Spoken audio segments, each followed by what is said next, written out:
성경 말씀 봅시다. 로마서 12장 1절에서 2절 말씀까지 보도록 하겠습니다. 12장 1절에 그러므로 형제들아 내가 하나님의 모든 자비하심으로 너희를 권하노니 너희 몸을 하나님이 기뻐하시는 거룩한 반제사로 드리라. 이는 너희의 드릴 영적 예배니라. 너희는 이 세대를 본받지 말고 오직 마음을 새롭게 함으로 변화를 하라. 하나님이 선하시고 기뻐하시고 온전한 뜻이 무엇인지 분별하도록 하라. 아멘. 아멘. 로마서가 16장까지 되어 있는데 11장까지가 전반부고 12장부터 이제 마지막 16장까지는 이제 후반부로 이렇게 보통 분류를 합니다. 앞부분의 내용 11장까지는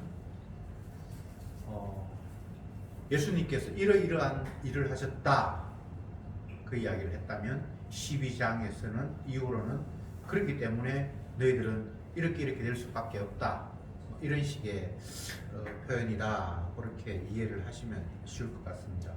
앞에 내용을 11장까지 내용을 간추리면 예수님은 우리 죄 때문에 십자가에 죽으셨고 우리를 의롭다 하시기 위해서 부활하셨다. 그렇기 때문에 우리는 그것을 믿을 때에 하나님께서 우리를 의롭다고 인정하신다. 이 내용이 앞에 내용이었습니다. 그러면서 이제 12장부터는 그렇기 때문에 해서 그러므로 이렇게 되어 있죠. 다시 정리합니다. 앞에 내용은 예수님이 우리 죄 때문에 죽으셨고 우리를 의롭다 하기 위해서 부활하셨다.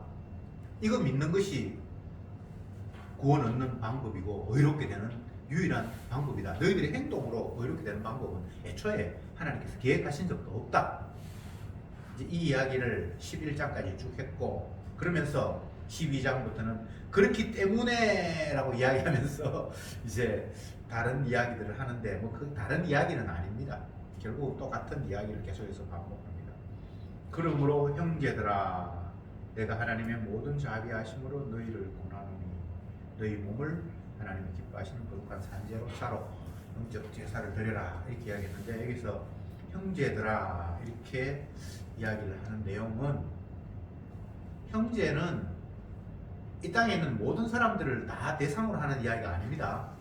예수님의 피로 깨끗하게 된 사람들, 주님의 피 흘림 때문에 하나가 된 관계 형성된 우리들, 믿는 성도들 이야기하는 형제들은 로마서 1장에서 사도 바울이 자기를 소개하면서 예수 그리스도의 종 나는 사도로 부르심을 받았다 이렇게 이야기하면서 뒷장 6장에도 너희들도 예수님의 그스로 부름을 받았다 이렇게 이야기하면서 부름을 받은 나와 너희들 이게 이제 형제예요. 그거 아닌 사람들은 형제 아닙니다. 형제에게 지금 하는 이야기예요. 형제 아닌 사람들은 이런 이야기 해봐야 관심의 대상도 아니고 알아듣지도 못해요.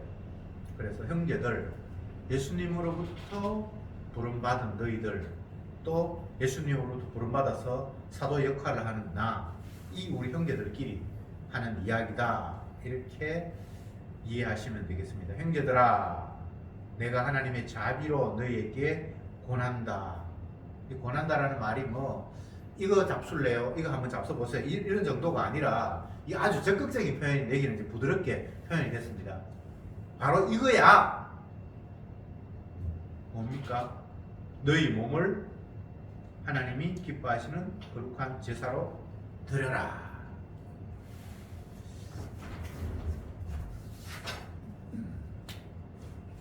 1장부터 11장까지 이제 12장부터 마지막 16장까지 이게 이제 보통 전반부 후반부 나오는데 여기에서는 예수님의 죽음, 부활을 설명을 했습니다. 예수님은 우리 죄 때문에 죽었고 우리를 의롭다 하기 위해서 살아났다. 이 이야기를 11장까지 하겠습니다. 11장부터 그러므로 이렇게 했으면 이제 그러므로 이게 맞나요? 네. 한글이 자신이 없습니다. 그러므로라고 하면서 이 첫 번째 이야기하는 것이 무엇인가 하면 몸을 산 제물로 드리라 이렇게 이야기를 하고 있습니다. 보통 제물, 제사 드리는 것은 동물이 죽음으로 제사가 형성이 되잖아요. 근데 이건 동물이 아니고 몸, 인간의 몸, 주님의 피로 씻음 받은 그 성도들의 그 지체, 그것을 산채로 하나님 앞에 제물로 드리라 이렇게 이야기를 하고 있습니다. 좀 충격적인 이야기죠. 그러니까 지금 이 이야기는 구약의 동물 제사, 제물이 죽는 것으로 하나님께 제사 드리는 것이 모형이었다면 이제 신약에서는 실체적으로 하나님 앞에 실제적인 제사를 드려야 되는데 너희 몸이 하나님 앞에 제물이 돼야 된다. 이렇게 바울이 이야기를 하고 있습니다. 11장까지가 예수님이 이런 일을 하셨다. 12장부터는 그렇기 때문에 너희들이 이렇게 이야기하는 말미암아 마치 사람들이 성도가 해야 할 어떤 숙제처럼 그렇게 여겨지기도 합니다. 근데 그런 의미는 아니고요. 결과적으로 너희 몸이 이렇게 될 것이다. 이것도 주님의 능력으로 하실 일이에요. 우리는 그냥 주님이 하시는 일에 끌려가면서 이게 주님께서 산제사 드리라고 하신 산제물의 모습이 이렇게 되어지는구나. 이렇게 결국은 확인이 될 수밖에 없지. 내가 의지로 나는 살아있는 채로 하나님께 제물이 돼야지 뭐 그렇게 해서 되는 건 아니고요. 결국은 하나님이 이렇게 우리를 활용하실 거다라는 이야기를 바울이 하고 있습니다.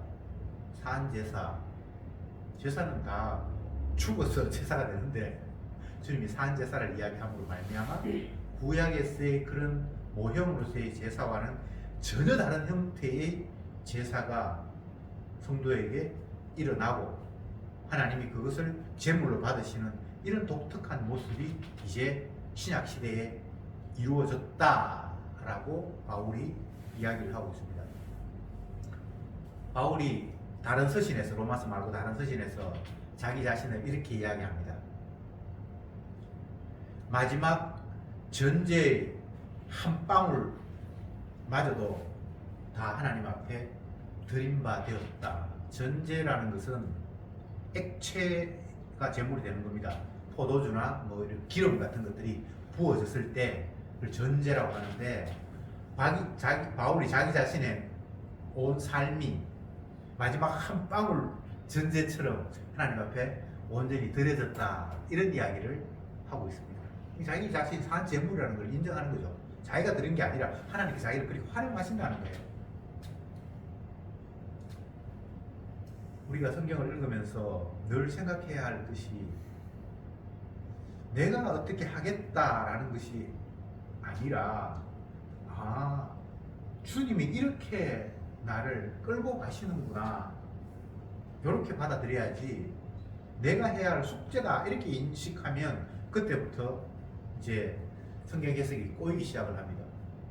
나의 숙제라면 산제사 드리는 것이 나의 숙제라면 내 몸을 하나님의 제물로 드리는 것이 내 할 일이라면 나는 만약 그것이 내 스스로 판단했을 때 이제 내가 제대로 제물 노릇을 했구나 또 아니면 실패했네 이 두 가지가 있을 것 아닙니까?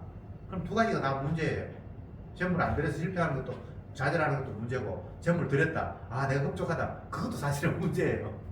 그렇게 돼버렸을 때 예수님이 제물 되었다라는 그 핵심이 그가 우리를 위해서 십자가에 지셨고 우리를 어렵다고 해서 살아나셨다라는 그게 흐릿해져 버려요. 내가 만약 주님에게 온전한 제물이 되어버리면 주님이 죽으심 우리 죄 때문에 또 우리를 어렵다 하기 위해서 살아나심 그 자체가 희미해져 버려요. 나 이제 했어 됐어 하나님이 하라 그러니까 내가 했어. 그러면 이제 그 이후로 기대할 게 뭡니까? 했으니까 주세요. 나 잘했죠? 이런 식으로 흘러가 버릴 수밖에 없어요. 그래서 성경에서의 어떤 말씀도 우리가 해야 할 숙제가 있는 것은 아니고 결국은 주께서 이런 방향으로 끌고 가신다라는 주님의 약속이 여기에 계속해서 기록이 되어 있는 거예요.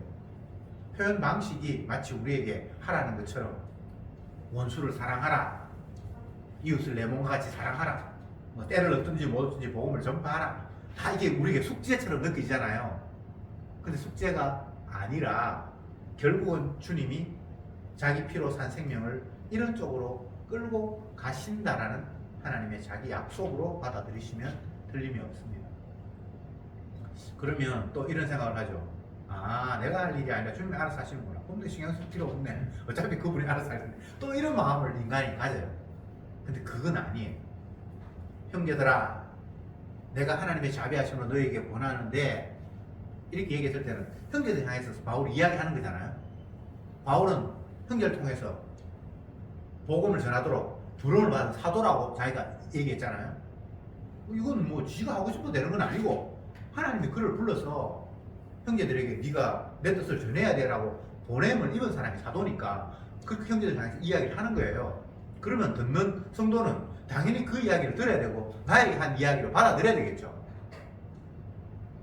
참 이게 말이 모순인데, 너희 몸을 산 제물로 드리라. 이게 제가 우리 숙제 아니다. 예수님의 숙제다. 예수님의 약속이다. 이렇게 제가 말씀을 드렸잖아요. 그러면 사람들이 생각하죠. 그러면 내하고 상관이 없는데 주님이 알아서 하겠네라고 하면서 그 말씀을 외면하거나 무시할 수 있죠. 근데 그렇게 할 수가 없어요. 왜? 형제들에게 한 이야기니까. 그러니까 이게 하나님이 원하시는 방향이구나, 하나님께 저렇게 끌고 가시는구나 라고 생각하면서 그것들을 사모하고 소망하고 그쪽을 향해서 마음이 가는 것이 이 말씀을 들은 성도의 자세예요.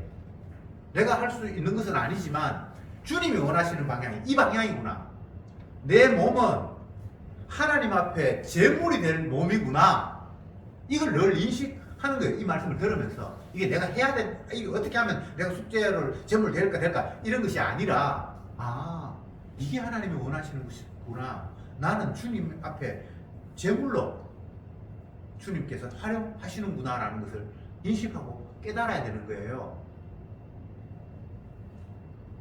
필요 없는 게 아닙니다. 사람들은 생각이 단순해요. 내가 할 수 없다, 안 된다, 그럼 관심 꺼요. 그렇죠, 그죠? 근데 하나님 말씀은 그런 식이 안 돼요. 내가 할 수 없는 일인데 관심을 가지도록 주님께서 계속해서 우리에게 촉구를 하고 계시는 거예요.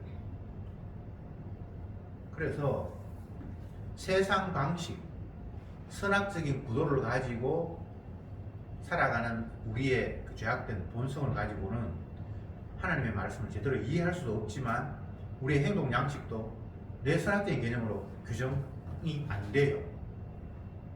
쉽게 이야기하면, 에이 뭐 걱정해도 해결도 안 되는 거 걱정하지 말자. 논리는 단순하죠, 그죠? 걱정해도 해결 안 되면 걱정할 필요 없잖아요. 근데 걱정이 안 됩니까? 그래도 걱정이 되죠. 이런 거가 똑같은 거예요. 하나님 말씀이 긍정적으로 보면 이게 내가 할 일은 아닌데 그렇다고 내가 무시하거나 외면하거나 던져버릴 말씀이 될 수가 없다는 거예요. 계속해서 이 말씀을 사도가 우리에게 형제들아 하면서 이렇게 했는 이야기인데 우리 그걸 외면할 수가 없는 거예요. 기억해야 되고, 아, 주님이 이걸 원하시는구나, 사모하는 마음. 우리가 가야 할 방향이 지금 정해진 거예요. 어떻게 산다고? 우리는 내 몸이 하나님 앞에 바쳐지는 제물로 사는 거야. 이걸 우리가 늘 이 말씀 보면서 깨닫고 인식할 수밖에 없어요. 그렇다고 해서 내가 제물 되는 거 아니에요. 내가 할 수 있는 일이 아닙니다. 하나님 하실 거예요. 그러나 우리의 삶의 방향이 정해진 거예요. 삶이 주님 앞에 드려지는 제물인데, 근데 우리의 본성은 어떻습니까? 내 몸은 내 쾌락을 위해서 존재하는 것 같아. 마치 내 몸 즐겁지 않으면 이거 뭔가 이게 심각한 것 같아. 그렇죠? 그게 이게 뭔가 내가 나를 잘못 인식하고 있는 거예요. 주님이 이 몸을 자기를 찬양하기 위해서 만들어놨고 자기를 높이는, 섬기는 제물로 활용하려고 사용을 하시는데 우리는 그 주님의 뜻과 전혀 상관이 없이 내 몸은 그냥 내 거라서 나 내 거 나 즐길 거야 만족할 거야 그 생각 말고는 없어요. 최근에 본 드라마 중에 그런 게 있었어요. 시한부 인생을 사는 사람인데 그 사람이 배우로서 시한부 인생을 사는 역할을 해요.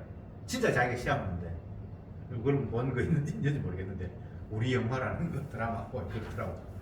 근데 거기서 이제 하는 이야기들 대사들 중에 보면 어차피 뭐 6개월 살지 1년 살지 시한부인데 그 하루하루 생활을 병원에서 그냥 뭐 약 먹고 하면서 죽을 때까지 생명을 조금 연장하는 것보다는 내가 배우를 하고 싶은데 그거 하다가 조금 더 일찍 죽는다 할지라도 이런 삶보다는 이게 더 행복하지 않냐라는 그런 식으로 이제 이야기가 흘러가요. 근데 그거는 하나님 앞에 산 제물로 드린 몸이 아니잖아요.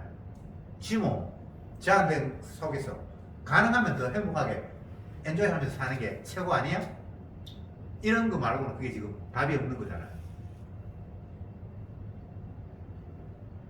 모든 인간들은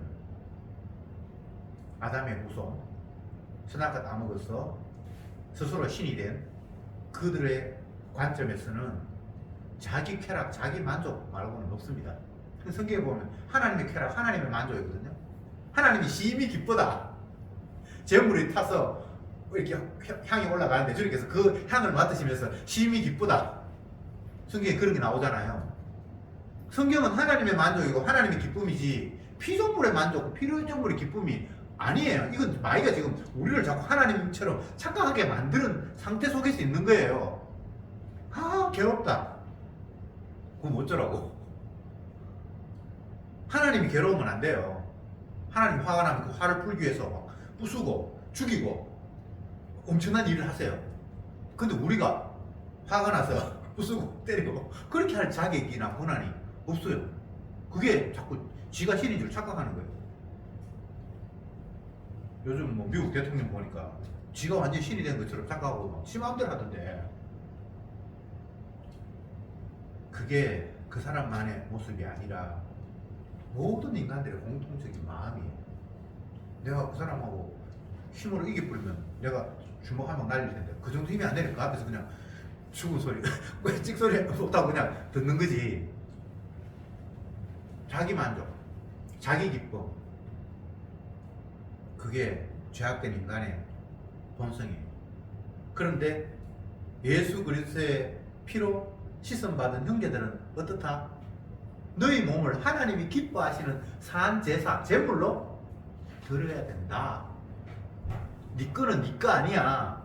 주님 앞에 제사 드리기 위해서 너는 제물로 만들어진 존재야. 주님의 것이야.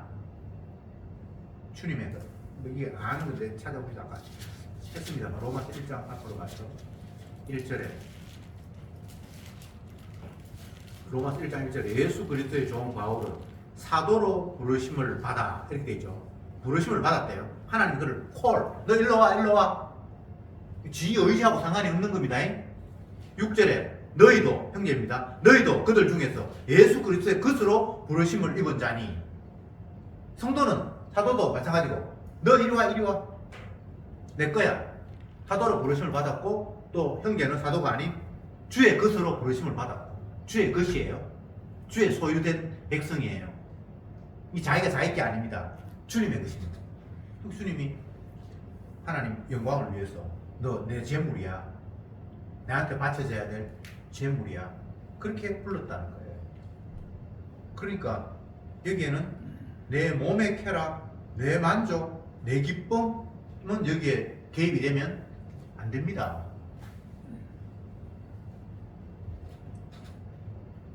예수님과 베드로가 마지막 마태복음에서 대화를 하면서 마태복음과 요한복음이 헷갈립니다만 복음서에서 끝부분에서 예수님께서 성천하기 직전에 베드로에게 당부하시면서 이런저런 이야기를 하는데 너는 이제 네가 원하는 대로 마음대로 못 다니고 네가 원치 않은 곳은 내가 너를 띠띠고 데려갈 거다 라고 이렇게 말씀하셨어요.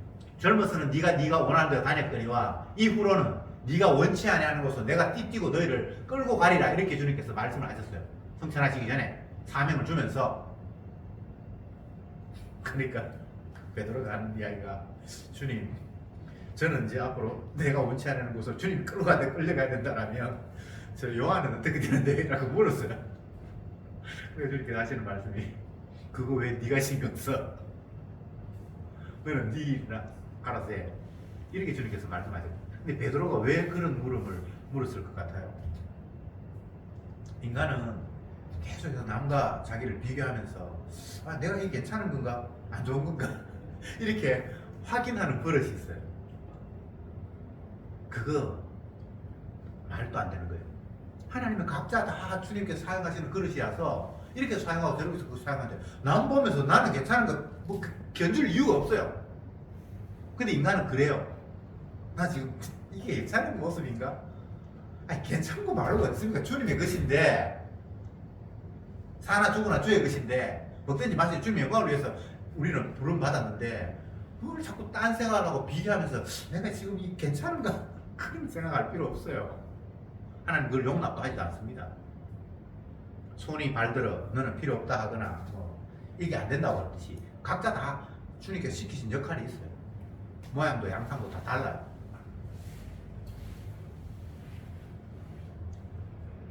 다시 말씀드리지만 성도는 주님의 것으로 부름을 받았고 주님의 것은 주님 앞에 제물이 되는 겁니다.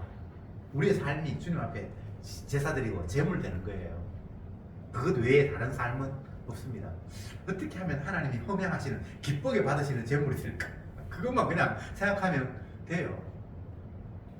내가 주님 앞에 제물 되면 뭐 해줄래요? 제물 되면 천국 넣어줍니까? 이런 물음 자체도 용납하지 않아요. 제물 그 자체가 피조물에게는 가장 영광스러운 자리예요. 주님이 나를 사용하시고 나를 사용하셔서 기뻐 받으신다. 그러면 그거는 그보다 더 귀한 게 없어요.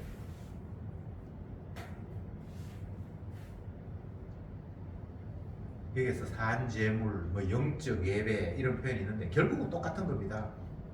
주님이 그를 제물로 받으시면 그 상태가 온전한 예배가 드려지는 거예요. 사마리아 여인이 예배 이야기 했잖아요. 우리 조상들은 뭐 여기서 예배 드려야 되는데 유대인들은 어디에서 예배 드려야 되는데 어디에서 예배 드리는 게 맞습니까? 장소 이야기 했잖아요. 왜 사마리아 여인이 그런 질문을 했을까요? 아니 하나님이 예배 받으시는 곳에서 제대로 예배를 드려야만 우리의 예배가 효과가 있고 받을 수 있으니까 엉뚱한 곳에 하나님 기뻐하지 않은 곳에 예배 드려봐야 그건 헛수고인데 뭐 유대인들은 이쪽에서 예배 드린다고 우리 조상 사마리아에 어디 드린다고 하는데 진짜 당신이 진짜 메시아 같은데 어디서 예배 드려야 됩니까? 하니까 주님께서 여기도 아니고 저기도 아니고 신령과 진정으로 예배할 때가 온다 이렇게 이야기했죠. 전혀 다른 이야기를 했잖아요. 예배라는 것은 받으시는 분이 기뻐 수용할 때 그게 예배가 되잖아요. 제사는 제물 받으시는 그분이 기쁘게 받을 때 그게 제사가 되잖아요. 근데 구약에서의 제사를 제가 흉내내기 모형이라고 했잖아요. 그럼 무엇의 모형인가? 이 로마서에 오면 결국은 그가 십자가에 피 흘리심으로 말미암아 완벽한 제사, 진짜 실제의 제사가 드려진 거예요. 왜? 하나님 기뻐 받으시니까. 하나님은 어떤 제사를 원하셨다? 흠없는 어린 양의 제사. 근데 그거는 이미 정해졌어요. 죄 없는 내 아들의 제사만 받겠다고 이미 정해진 거예요. 그게 실체예요. 그게 진짜 제사예요. 그러니까 인간이 여기 뭐 제물 제사 해봐야 주님의 온전한 제사, 예수님 십자가 죽으심의 그 제사를 이게 맞습니다라고 그냥 박수치는 어떤 흉내내기에 지나지 않는 것이기 때문에 이 자체가 제사가 되는 건 아니고요. 그냥 예수님 십자가를 다시 한번 인정하고 찬양하고 박수치는 그런 모습이 성도의 산 제물이고 그게 영적 예배예요. 이미 뭐 제사 예배는 제물은 이미 예수님은 끝이 났어요. 완벽하게 다 끝났어요. 예수님께서 완벽하게 제사를 드렸는데 우리가 또 그 제사를 드리고 그런 의미는 아닙니다. 십자가를 찬양하고 인정하는 그 삶, 그게 성도의 삶이고 그게 영적 예배고 그게 하나님이 기뻐 받으시는 그 안에 담겨 있는 모습이고 이제 그게 성도가 살아가는 이유이기도 합니다. 계속해서 말씀을 봅시다. 2절에 너희는 이 세대를 본받지 말고 마음을 새롭게 함으로 변화를 받아 하나님이 기뻐하시고 선하시고 원하시는 뜻이 무엇인지 분별하도록 하라. 이 세대를 본받지 말고 형제들을 향해서 하는 이야기입니다.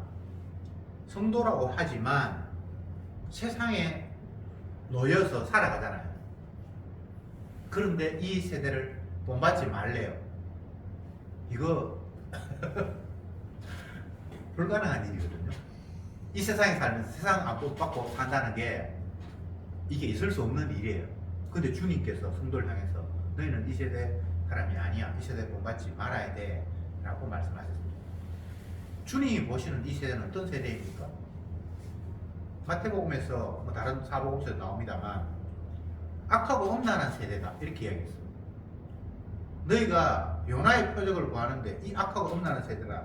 네가 요나의 표적을 원하는데 요나가 너희에게 보여줄 표적은 물고기 뱃속에 들어갔다 3일 들어갔다가 3일 만에 살아난 건데 그건 나의 죽음과 부활을 이야기한 거 말고는 없어. 우리가 요나서를 읽으면 요나가 뭐 하나님 뜻을 어기고 전도하러 이쪽으로 가라 그랬는데 반대로 가다가 결국은 배 타고 갔는데 풍랑을 만났어. 그 배 선장과 선원들이 이렇게 풍랑이 있는데 당신은 배 밑에서 잠자고 있냐? 빨리 당신의 신에게 기도해라. 자기들 신에게 막 기도하면서 풍랑이 잠잠하게 해주세요 하고 막 빌고 있는데 이 요나는 굴굴 자고 있었잖아요. 그래 막 깨우니까 요나가 하는 이야기가 너희들 신한테 기도해가지고 이 풍랑 문제 해결되는 건 아니고 내가 내 하나님 앞에 불순종해가지고 하나님께서 나를 벌하시는 건데 나를 물에 집어 던지면 풍랑이 아닐 거다라고 이렇게 이야기했어요. 참 해법도 웃기죠, 그죠? 근데 그게 다 예수님의 희생 때문에 너희들이 산다는 이야기를 이미 담아놓은 거예요. 그 모든 성경은 인간적인 문제로 뭐 어떤 문제 일어나는 게 아니고 결국은 십자가 이야기를 하려고 구약부터 모든 인물들이 다 있었어요. 근데 이게 진짜 그렇게 이야기를 하면 안 믿는 사람들은 얼마나 이게 황당한 이야기입니까? 아브라함이 내가 올 걸 보고 기뻐했다. 구약에 그런 말 없거든요. 구약에 그런 말 있습니까? 없어요. 예수님 무조건 자기 이야기래. 모세가 너희들에게 뭐 10계명 받아가 하나님께 줬는데 그거 다 예수 내 이야기거든. 이 굉장히 황당한 이야기 같죠? 근데 세상이 그래요. 무엇 하나 예수님을 보여주기 위한 것에서 벗어난 무엇은 단 한 순간도 없었어요. 하나님이 태초에 천지를 창조하시고 에덴 동산에서 뭐 모든 이야기가 선악과 생명나무 전부 다 예수님 이야기 하려고 하나하나 다 세팅해놨어요. 그것 아닌 것은 없어요. 이 세대 예수님이 뭐라고 했다고요? 악하고 엄란한 세대. 그러니까 이거는 벌받아야 될 세대. 근데 그 가운데 성도가 주님의 것을 부름을 받았는데 계속 이 세대를 또 흉내내면서 똑같이 살아간다. 그거는 안 된다는 거잖아요. 너희는 이 세대를 본받지 말고. 근데 본받지 말라는 말은 안 본받는 사람한테는 이 말을 할 필요가 있었겠어요? 없었겠어요? 없지. 본받고 있으니까 본받지 말라는 이야기를 하겠지, 그죠? 그 성도가 이 세대를 본받고 살아간다는 이야기예요. 쉽게 이야기하면. 여러분들이 성도인지 모르지만 이 세대 그냥 처럼 살아가요. 이 이야기를 지금 그 이야기 하고 있는 거예요. 분명히 주님의 것으로 깨끗하게 씻음을 받았는데 그가 채찍에 맞았어. 우리 죄 때문에 이제 내가 더 이상 죄가 사함 받았고 그 살아남으로 어렵게 되었는데도 불구하고 여전히 이 세대를 본받고 살아가는 게 또한 형제들과 성도라고 지금 바울이 이야기하고 있는 거예요. 참 이게 굉장히 이중성이죠. 어쩔 수가 없어요. 주님께서 그렇게 두셨어요. 이것 자체가 우리가 잘 아는 대로 예수 그리스도의 피를 자랑하기 위해서 성도를 날마다 예수 죽인 것에 몸에 짊어지는 예수 생명이 우리 몸에 나타나게 하랴. 결국은 주님의 피자랑하기 위해서 우리를 죄 가운데 두셨어요. 계속 죄짓게 하셔요.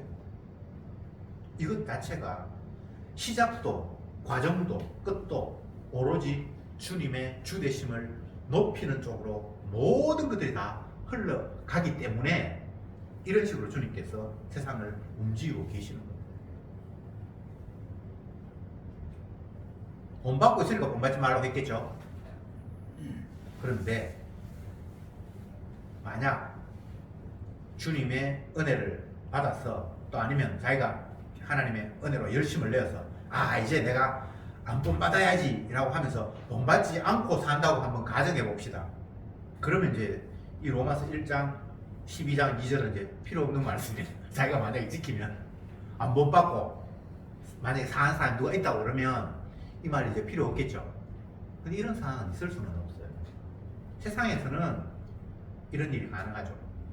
제가 건강검진 받으러 가면 온몸이 다 조금씩 문제가 있잖아요. 나이가 뭐가 조금은 안 좋고 혈압이 약간 위험하고 간 수치도 조금 낮춰야 되고 이렇게 이야기하면서 의사가 하는 이야기가 마지막으로 술 이렇게 하시고 담배 하시는 거는 그건 참 안 좋습니다. 그런 이야기를 자주 해요. 그럼 내가 속으로 생각하죠. 그거는 내하고 항상 없는데 이 세상에서는 그런 일이 있을 수 있어요. 근데 주님이 말씀하시는 거는 해당 사항이 없는 게 없어요. 너희는 이 세대에 본받으면 안 돼. 너희는 하나님 백성이니까 멸망할 저들 흉내내며 살아가면 안 되라고 이야기했는데 우리가 생각하면 그렇지 나는 이 세대에 본받을 사람이 아니지 하면서 이 세대를 안 본받고 살 수 있는 것처럼 느껴질 수도 있는데 결국 그런 일은 일어나지 않아요. 그래서 이런 말이 여기에 있는 거예요. 바꿔 이야기하면 너희는 이 세대 흉내내며 살지 이렇게 지금 이야기하고 있는 거예요. 근데 이 세대라는 게 어떻게 나눌 수 있는가 하면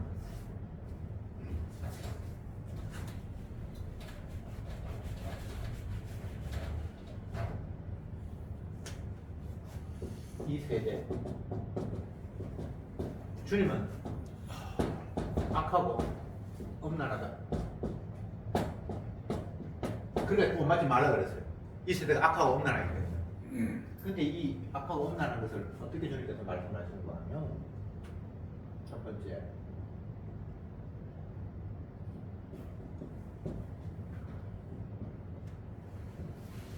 인간 행위로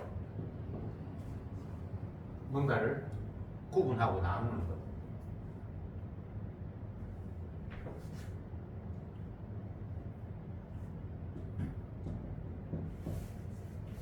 예수님의 십자가입니다. 십자가로 예수님 행위로 결정하고 나눕니다. 요게 이제 악하고 엄란한 세대. 요게 의로운 거예요. 모든 걸 평가하고 기준을 삼을 때 사람들은 인간이 기준이고 표준이잖아요. 그게 악하고 엄란한 거예요. 이 세상을 지으신 주님, 예수님의 기준으로 모든 것들이 짜여져 있는데 사람들은 지으신 그분, 주인 되시는 그분의 기준에서 뭔가를 판단하거나 행동하거나 그렇게 하는 게 아니라 지원받은 지가 지 기준으로 모든 걸 판단하고 행동하는 거예요. 이게 악하고 엄란한 세대예요. 근데 이 땅이 인간치고 사람 기준으로 모든 걸 안 바라보는 그런 게 없잖아요. 어제부터 문자가 막 오고 전화가 오고 하는데 아마 TV에서 울산에 태아감이 건강하니 어쩌고 하면서 그렇게 뉴스를 했는가 봐요. 그러니까 외부에 있는 지인이 전화해가지고 야 울산에 태아감이 지금 범람한다 하는데 괜찮나? 그렇게 하고 어떤 사람은 또 문자로 보내가지고 오늘 아침에도 문자가 지금 몇 통 와 있어요.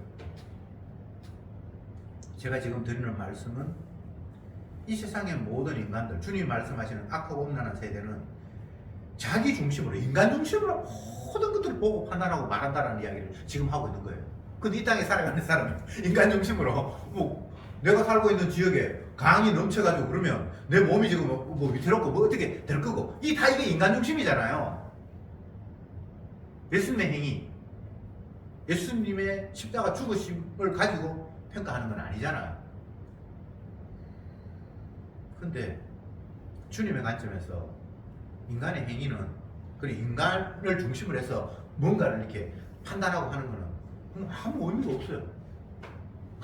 그거는 원래 잠깐 있다가 사라져버릴 것들이기 때문에 있어도 그만, 없어도 그만이에요. 다만 있게 하심으로 말미암아 주님을 보게 하시는 그런 소스로서의 어떤 역할이 있을 뿐이지 그거 자체가 의미가 있는 건 아니거든요. 제가 어젯밤에 이 본문을 생각을 하면서 여러 가지를 이제 머릿속으로 자꾸 떠올라가지고 잠이 잘 안 오고 하니까 이거저거 생각을 해봤는데, 사람들은 이 세대를 본받을 수밖에 없어요. 눈에 보이는 게 이 세대고 인간이고 인간 중심으로 생각할 수밖에 없어요. 그러니까 주님 보실 때 악하고 음란한 세대라는 거죠. 뭐 다 사람 중심이니까요. 뭐 산청입니까? 경남 산청인가 뭐 물에 거의 다 잠겼대요. 그래가지고 그 지역 주민 산청하고 그 근처에 어디가 4만 명 전체를 다 대피하라고 하는데 어디로 대피했는지 모르겠어요. 거의 물이 잠긴다 그러니까. 그리고 어떤 사람은 뭐 차가 떠내려가는데 노인이 떠내려가는데 뭐 억지로 안 떠내려가도록 어떤 사람이 그 물살을 막아가지고 그 사람을 건져냈다고 그러면서 막 신문에 나오고. 전부 사람 이야기잖아요. 죽어야 될 사람 누군가가 희생해서 살렸다. 이게 악하고 음란한 세대. 주님 보실 때. 근데 우리가 이거 말고는 다른 게 없으니까. 로마서 10장에서 그런 표현이 있었죠. 자기 의를 세우려고 하나님의 의를 그냥 불순종했다. 외면했다. 여기서 인간이 중요하다라는 말을 하는 순간 결국은 하나님은 중요하지 않음으로 취급이 되어버린 거예요. 그래서 주님께서 이것을 악하다고 말씀하시는 거예요. 피조물은 아무것도 아니에요. 예수님만 있으면 돼요. 세상은. 그래야 되는데 내가 중요하다 보니까 예수님마저도 그냥 뒷전으로 물러나버리는 이런 구도가 이 악하고 음란한 세대예요. 주님 이렇게 해가 내가 도저히 못 살겠습니다. 못 살면 안 사는 거예요. 주님께서 우리를 굳이 필요하셔서 살리는데 필요 없으면 그냥 가면 되잖아요. 근데 우리는 내가 필요 없다고도 생각 못하고 내가 가는 거에 대해서 내가 나를 용납을 못하는 거예요. 그렇지 않습니까? 이게 악하고 음란한 세대예요. 내가 살아남아야 된다는 거예요. 왜 살아남아야 되는데? 하나님 영광 돌리려고. 하나님이 우리를 제거하셔서 영광 받을 수도 있어요. 맞죠? 근데 왜 굳이 나는 살아서 주님 앞에 영광 돌린다고 그 고집을 피웁니까? 그거는 하나님 영광이 아니고 지가 살고 싶어서 영광을 그냥 갖다 붙이는 거예요. 핑계죠. 자, 너희는 이 세대를 본받지 말라 그랬는데 이 세대는 주님께서 보실 때 악하고 음란한 세대다. 악하고 음란한 것은 어떻게 해서 주님께서 악하고 음란한 말씀하셨는가? 인간 중심으로 모든 걸 생각하는 게 악하고 음란하다. 예수님 중심으로 만들어진 세상에 인간 중심으로 모든 걸 판단하고 있으니까 이게 악하고 음란한 거다. 이까지 다 정리됐죠? 그런데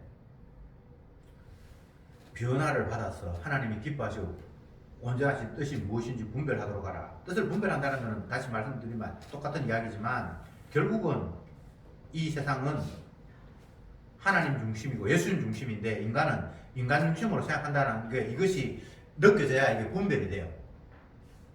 이건 아닌데 모든 게 인간 중심이네. 이 과정에도 뭐 인간 중심이네. 이 이야기도 오늘 인간밖에 없네. 이렇게 은혜가 오면 분별이 주어지는 거예요. 지금 이건 아닌 것 같은데 우리는 계속해서 인간 중심으로 뭔가를 이야기하면서 이게 맞다 아니다 지금 이야기하고 있네. 그게 은혜가 오면 분별. 이거는 지금 아닌데 라고 깨닫게 되지요. 이제 정리를 하겠습니다. 시간 다 됐네요. 이 세상은 주님에 의해서 만들어졌고 주님은 자기 영광을 위해서 만드셨습니다. 이거 외에 다른 거 없습니다. 피조물의 영광이라는 게 애초에 없는 거예요. 내가 영광 받는다, 내가 한번 천국 가야 된다, 내가 복 받아야 된다, 이런 개념이 아예 없어요. 창조에서는 하나님이 자기 영광을 위해서 만물을 만들었거든요. 그러기에 빌립보서 2장 10절처럼 하나님께서 그 아들을 세우셔서 모든 피조물들이 그 아들에게 주라고 시인하고 그 앞에 무릎을 꿇고 그렇게 하면서 아버지도 그것을 허무태하면서 영광을 받는 것, 이게 세상이라고 주님께서 말씀을 하셨어요. 그러면 이 세대를 본받지 말고 분별해라, 하나님이 기뻐하신 뜻이 무엇인지, 원하는 뜻이 뭔지 분별하라 라고 했을 때는 우리가 뭐 분별하다고 해서 그렇게 살 수 있다는 이야기는 아니고, 예수님 중심의 세상에서 이 세상은 인간 중심으로 지금 돌아가고 있구나를 분별하면서 하나님의 아들 예수님을 통해서 아버지마저도 영광을 받으시고 기뻐하시니까 우리는 결국 주님의 주되심, 주님의 주되심은 자기 백성을 위해서 십자가에 죽으심으로 이루어졌어요. 사도행전에서. 무슨 말인지 아시겠습니까? 그러니까 결국은 하나님 앞에 산제사 드리고 몸을 하나님께 제물로 드리고 하는 것은 예수님의 십자가의 죽으심이 내 완악함 때문에 돌아가셨다는 걸 인정하면서 그 십자가를 바라보는 것, 이게 산 제물이 되는 거예요. 그것 말고는 다른 게 없어요. 그렇게 살아가는 것이 세상을 하나님이 기뻐하시는 뜻이 무엇인지 분별하는 삶이에요. 분별하는 게 다른 게 아니에요.